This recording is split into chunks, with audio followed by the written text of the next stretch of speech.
बिस्मिल्लाहिर्रहमानिर्रहीम। जैसा कि हमने अपने पिछले 2 वीलॉग्स में अपनी जो ऑर्गेनाइजेशन है वेटरन्स ऑफ पाकिस्तान, उसकी सारी बैकग्राउंड जो थी वो बताई थी, और हमने अपने लास्ट वीलॉग में जो इस वक्त मुल्क की इंतहाई नाजुक सूरत है उसके ऊपर हमने अपने ख़यालात का इजहार किया था। वेटरन्स ऑफ पाकिस्तान का जो फोरम है, हमने ये फ़ैसला किया है कि हम अपने ख़यालात का इजहार बरमला और बग़ैर किसी हिचक के हम इस मुल्क की जो इस वक्त ख़तरनाक सूरत हालात हो गए हैं उनको एड्रेस करने के लिए हम रेगुलरली अपने व्यूज़ जो हैं वो उनका इजहार करते रहेंगे।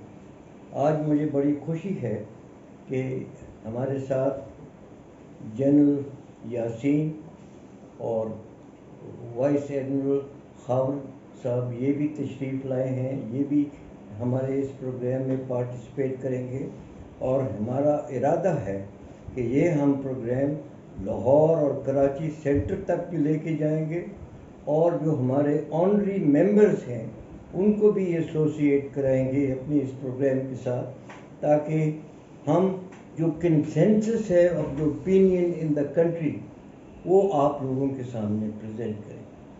तो आज का जो है प्रोग्राम मैं इन चंद अल्फाज के साथ शुरू करता हूँ, और मेरी दरख्वास्त है कि जनरल यासीन साहब, जो कि एक नहायत मोतबर ऑफिसर रहे हैं, very reputed, very respected officer who retired as secretary defence, वो अपने ख्यालात का इजहार करें। Thank you sir. बिस्मिल्लाहिर्रहमानिर्रहीम।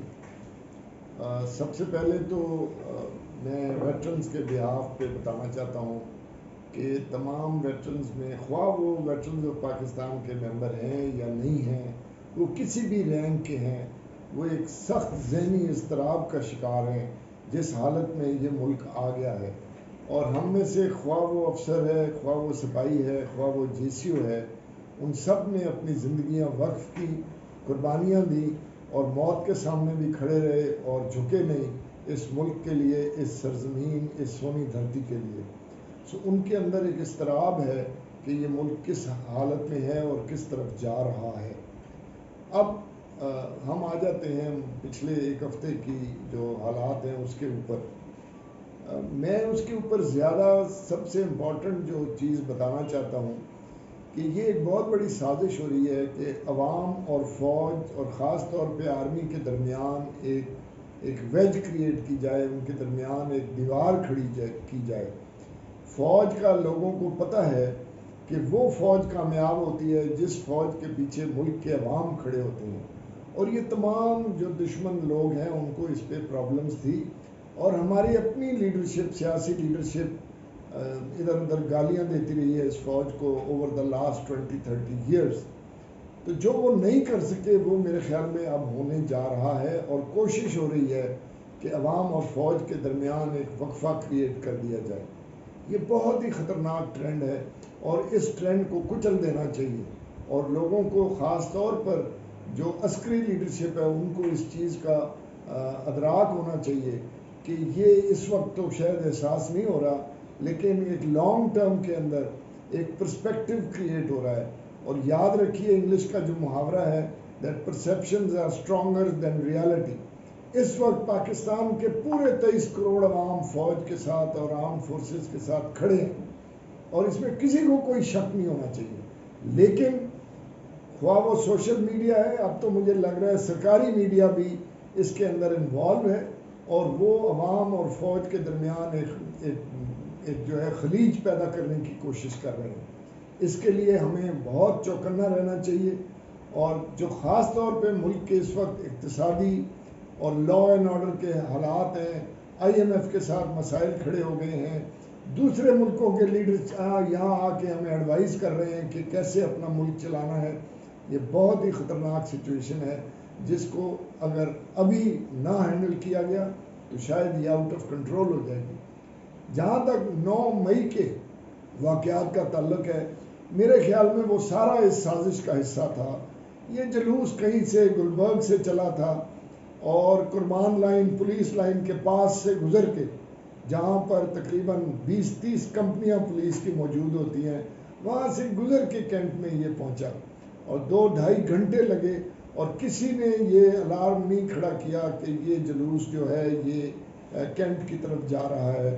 کسی مقام پر ان کو روکنے کی کوشش نہیں کی گئی، نہ پولیس نے نہ رینجرز نے، اور یہ ان کا کام تھا.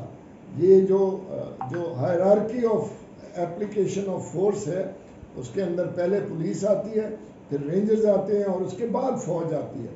تو اس لیے یہ ایک بہت بڑا پلان تھا جس کے تحت خود غالباً اس کو الاؤ کیا گیا کہ یہ لوگ وہاں پہنچ جائیں. اسی طرح دوسرے شہروں میں ریڈیو پاکستان پہ حملہ ہو گیا. یہ میں سوچ نہیں سکتا کہ ریڈیو پاکستان کے اوپر پولیس نہیں تھی، کوئی ایف سی نہیں تھی، کوئی سیکیورٹی نہیں تھی اور وہاں پر لوگ جو تھے جو توڑ پھوڑ کر رہے تھے وہ اندر گزر گئے. اس کے باوجود ہم اس کو جو توڑ پھوڑ ہوئی ہے سرکاری تنصیبات کے اندر اس کو کنڈیم کرتے ہیں.